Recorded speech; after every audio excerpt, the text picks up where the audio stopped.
Showbiz की चकाचौंध साल 2023 में कैसी रही? सिनेमा घरों की बात करें, रोशनियां कभी जगमगाई कभी डगमगाई और साल भर में सिर्फ 12 फिल्में ही सामने आई। डिस्ट्रीब्यूटर्स या प्रोड्यूसर्स किसी किसी की गलत टाइमिंग तो हुई कि कई फिल्में पिट गईं। स्टार कास्ट से सजी मनी बैक गारंटी, तेरी मेरी कहानियां, हुए तुम अजनबी, बेबीलिशियस, कुकड़ी, जॉन और अभी रिसेंटली 2 और मूवीज भी आई थी जिसमें एक है गुंजल और एक है ढाई चाल। लेकिन कभी कभी ये होता है ना, तारीखों का टकराव हो जाता है और बिजनेस बुरी तरह से मुतासर हो जाता है। अब अगर ड्रामा इंडस्ट्री की बात करें तो फिल्म की के बरक्स थोड़ी बेहतरी यहाँ पर हमें दिखाई दी। अच्छा, वहाँ पर लोगों ने बड़ा पसंद किया क्योंकि नए नए इश्यूज पे बात हुई, नए सब्जेक्ट से, जो कि लोगों को बड़ा पसंद आया कि ठीक है अब नई चीजें होती हुई नजर आ रही हैं। एक्चुअल जो सोसाइटी के हमारे इश्यूज हैं उनके ऊपर ड्रामास बनते नजर आए और जाहिर है जो हमारे सितारे हैं वो उन्होंने ड्रामा में बहुत अच्छा परफॉर्म किया। लोगों ने उनको फिल्म की निस्बत ड्रामा में ज़्यादा पसंद किया। उन्होंने कहा कि ये ड्रामा एक्टर ही हैं, काफ़ी सारे लोग हैं, लेकिन कुछ लोगों ने जाहिर है पसंद भी किया। उन्होंने कहा कि फिल्म स्टार हैं और फिल्में, लेकिन बात वही है कि ऐसा क्या होता है कि हमारी फिल्म्स उस तरह से हिट नहीं हो पा रही होती जितना उन पर बजट उसमें इन्वॉल्व होता है या जितना अच्छा उनको परफॉर्म करना चाहिए। तो आज इसी हवाले से बात करें कि 2023 फिल्म्स के लिए और ड्रामास के लिए कैसा रहा। हमारे साथ फिल्म क्रिटिक हारून शुएब मौजूद हैं। अस्सलाम वालेकुम, कैसे हैं आप? कैसे हैं आप दोनों?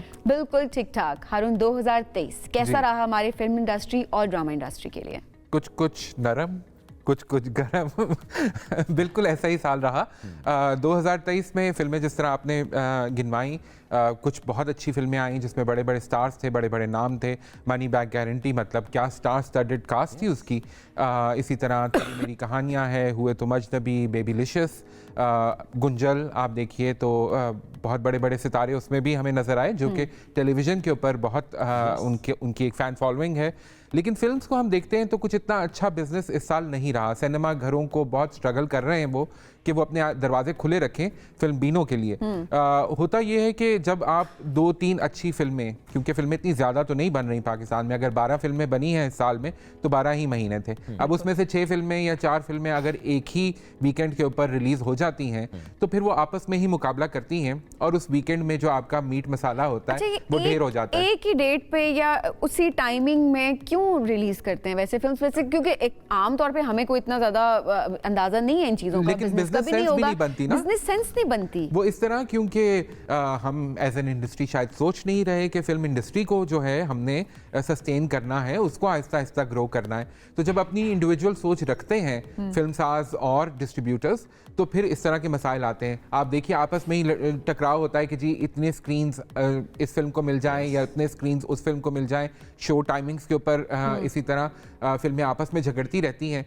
अगर वही आप स्पेस आउट कर दें और एक महीने में एक फिल्म अच्छी आप दे दें तो, क्योंकि ज़ाहिर है एक महंगा तफरी है और एक फैमिली अगर 4 या 5 लोगों की है तो वो जब फिल्म देखने जाते हैं तो वो अपने महीने का बजट तफरी का वहाँ पर खर्च करके आते हैं। वैसे मैंने एक इशू और भी देखा है जो कि बहुत सारे लोग मुझसे मुत्तफिक होंगे, बहुत सारे लोग इख्तलाफ भी करेंगे, सबको इख्तलाफ राय का हक भी है। बिल्कुल, मुझे लगता है कि लोग नए चेहरों को देखना चाहते हैं फिल्म्स के हवाले से, क्योंकि जो चेहरे हम फिल्म्स में इंट्रोड्यूस, तो मैं पता नहीं कहना भी चाहिए कि नहीं, क्योंकि वो ऑलरेडी इंट्रोड्यूस्ड है इंडस्ट्री में तो हैं ऑब्वियसली।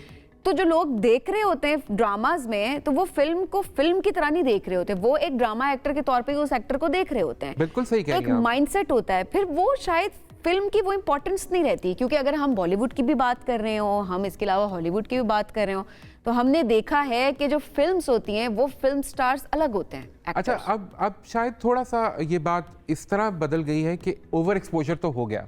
जैसे अब जहां मेरे ख्याल में last film stars that we had was Shaan, जो कि फिल्म स्टार थे। उन्होंने टेलीविजन के ऊपर काम नहीं किया, हमने कभी उनको छोटी स्क्रीन पे ड्रामे में परफॉर्म करते नहीं देखा था।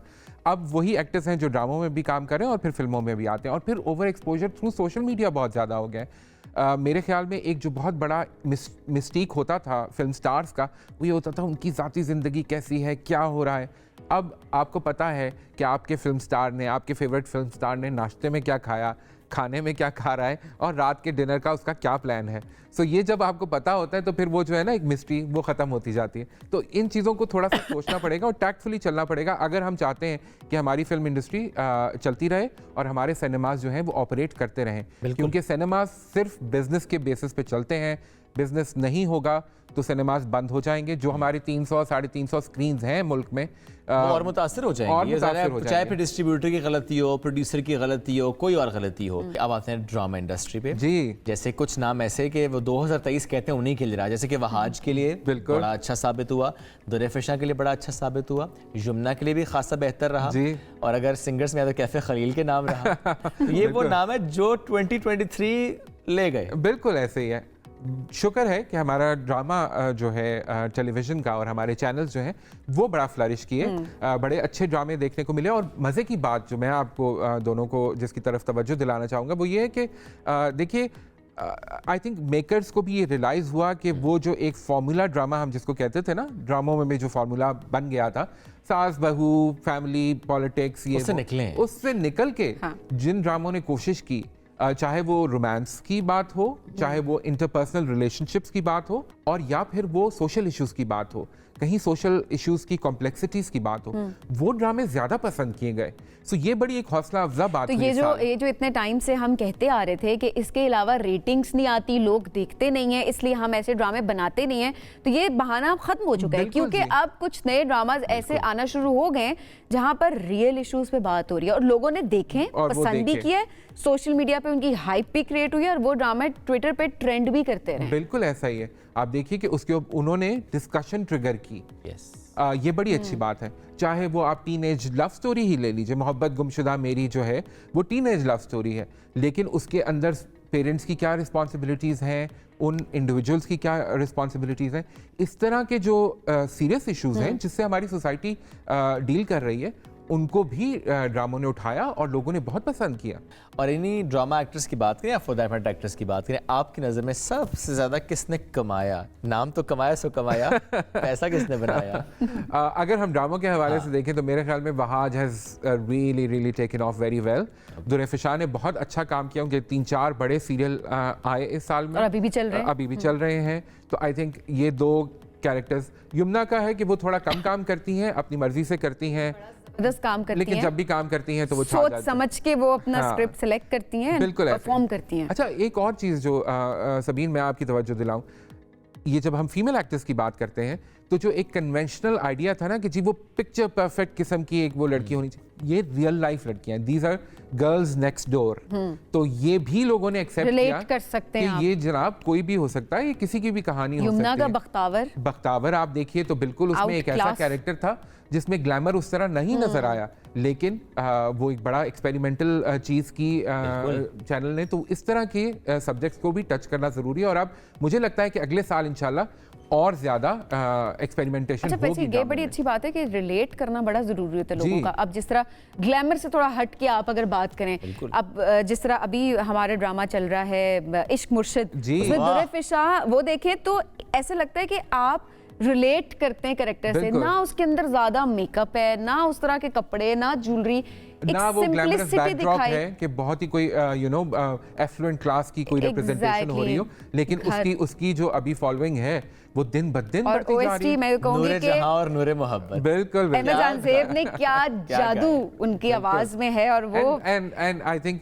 बिलाल भी बहुत क्या लग रहे थे, 2 डिफरेंट रोल्स वो साइमल्टेनियसली उसमें। ये मुझे लगता है लास्ट जो था ये नदीम साहब का चार्म था, जो बड़ी स्क्रीन पे आया करता था ना, नदीम बेग साहब जो है। अब आखिर में आते हैं उन लोगों को याद करते हैं जो 2023 में हमसे बिछड़ गए इस इंडस्ट्री के, ज़ाहिर है जिन्होंने बड़ा नाम कमाया भी, जिन्होंने इस इंडस्ट्री के लिए काम किया, जिनसे बहुत से लोगों ने सीखा। कबीर खान है, बहुत कबीर खान साहब का तो बहुत बड़ा नाम है जी। 2 बड़े मैं समझता हूँ कि हमारे एक्टिंग जायंट्स जो इस साल हमसे बिछड़ गए, एक कबीर खान साहब और दूसरा शकील साहब जो हैं, दोनों बहुत बड़े अदाकार। और वो ये चीज़ भी अगेन एक चीज़ जो मैं यहाँ मेंशन करना चाहूँगा कि ये वो लोग थे जिनका स्कूल ऑफ थॉट ये था कि एक्टिंग जो है ना वो सेल्फ असर्शन का नहीं, सेल्फ नेगेशन का काम है। माजिद जहांगीर साहब बहुत अच्छे हमारे फनकार, ज़िया मोहिउद्दीन साहब, आवाज़ों की जब बात करें तो फिर ज़िया मोहिउद्दीन जैसी आवाज़ हम बहुत बहुत अरसे तक याद रखेंगे। राइटर्स की बात करें, अमजद इस्लाम अमजद साहब, ड्रामा इंडस्ट्री की जब ड्रामा राइटिंग की बात आती है तो उन जैसे बड़ा नाम। ड्रामे जो हैं किसने लिखे, वारिस उनका ड्रामा जो था वो मतलब पाकिस्तान की हिस्ट्री में एक यादगार ड्रामे के तौर पे, संगे मील के तौर पे जाना जाता है। इसी तरह अगर हम देखें तो और बहुत से लोग जो कि बहुत खूबसूरत काम करने वाले थे इस साल हमें छोड़ के गए, लेकिन अपना काम हमारे लिए छोड़ गए हैं, तो हम उनको उनके काम के हवाले से याद रखेंगे। एग्जैक्टली। बिल्कुल जी, बिल्कुल सही। बहुत शुक्रिया अरुण भाई। Thank साथ you so मौजूद much. थे, हमसे गुफ्तगू कर रहे थे कि साल 2023 हमारी ड्रामा इंडस्ट्री के लिए, फिल्म इंडस्ट्री के लिए, शोबिज के लिए कैसा रहा, इस पर हम बात कर रहे थे। और नाज़रीन, कुछ नाम अगर हमने ना लिए हो तो उसके हाँ, लिए भी माजरत माजरत, जी। बिकॉज ऑब्वियसली एक बिल्कुल, पूरा साल ये होता है। disclaimer ज़रूरी था। ये डिस्क्लेमर जरूरी था क्योंकि पूरा साल होता है और उसमें बहुत कुछ हो रहा होता है, तो इतने कम वक्त में हम जितना कवर कर सकते थे हमने जरूर किया। आप फीडबैक हमें जरूर दीजिएगा।